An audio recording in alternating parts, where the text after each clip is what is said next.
Hello guys, म भने चाहिँ यहाँनिर दिदीकोमा आइरहेको चाहिँ फोन चार्ज गर्नु भनेर अन्त एकदम भोक लागेको थियो। घरमा लाइट नै थिएन हो, त्यहाँदेखि एकदम फोन चार्ज गर्नु पनि जरुरी थियो नि त, त्यही भएर चाहिँ भ्लग पनि बनाउनु पनि गरिदिएँ। अन्त म भने चाहिँ यहाँ विशाल मार्ट आएको छु। अलिक सपिङहरू आधी गरेँ, आधी चाहिँ अरू गर्नु छ। यहाँ यसो वाटर बोतल हेरेँ, वाटर बोतल त्यस्तो राम्रो लागेन, योभन्दा अलिक सानो साइजको छ। त्यही भएर चाहिँ यताउता अब के छ कि भनेर चाहिँ यताउता हेर्दै सामानहरू राम्रो छ कि भन्दै हेर्दै यताउता गएँ।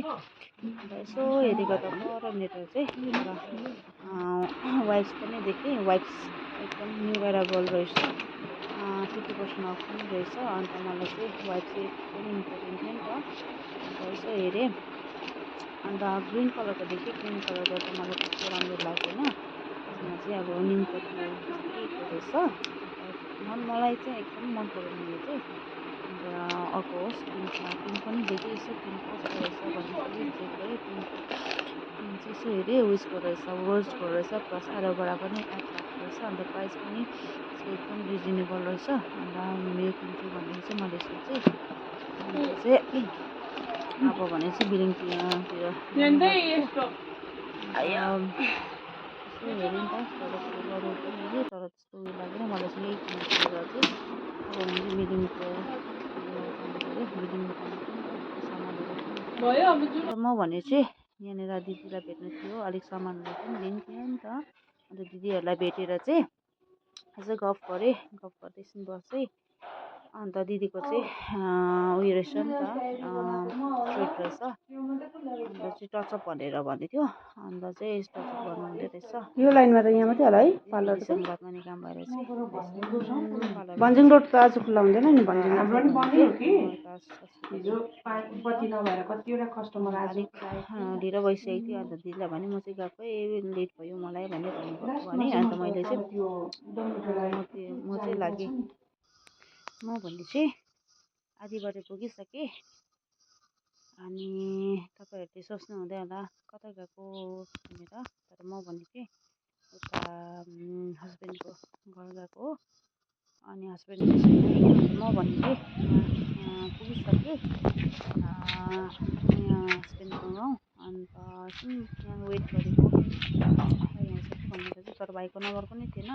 एकछिन बसेँ, अन्त सामानहरू पुरा थियो। अन्त होस् म आफै जान्छु भनेर चाहिँ सोचेँ। अन्त चाहिँ एकदम आजको दिनमा चाहिँ पुरा थाकिसकेको छु। अनि बजारमा पुगिसकेको घुमेकोले गर्दाखेरि खुट्टाहरू दुखेर बिजोग भइरहेको थियो। अन्त एकछिन हावा खाएर चाहिँ घरतिर लागेँ। के खाने एकदम मिठाई मागेको होला बिचरा। के मागेको तिमीले चाहिँ? के मागेको? कुदेर आएर प्लास्टिकमा चाहिँ मात्रै कस्तो छ? आएर चाहिँ जम्प गरेको बिचरा। अर्को पनि छ तल।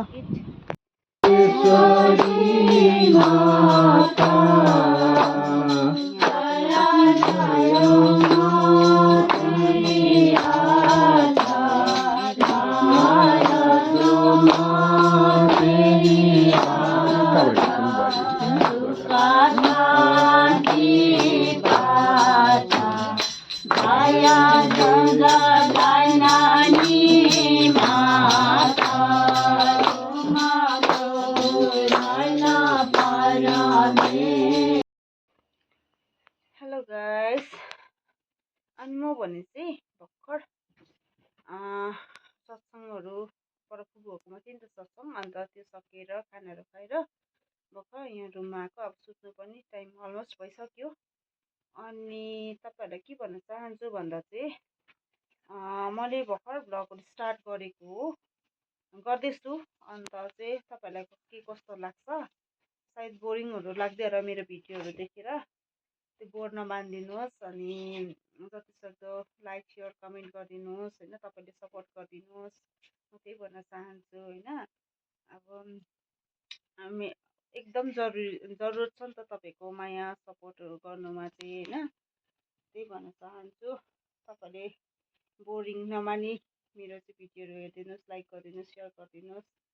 अन्त त्यही भन्न चाहन्छु तपाईँहरूलाई होइन, आउँदो दिनहरूमा अब राम्रो राम्रो भिडियोहरू बनाएर तपाईँको सामने ल्याउनेवाला छु। सो गोड नगरी हेरिदिनु होला। सो अहिलेको लागि बाई बाई, गुड नाइट।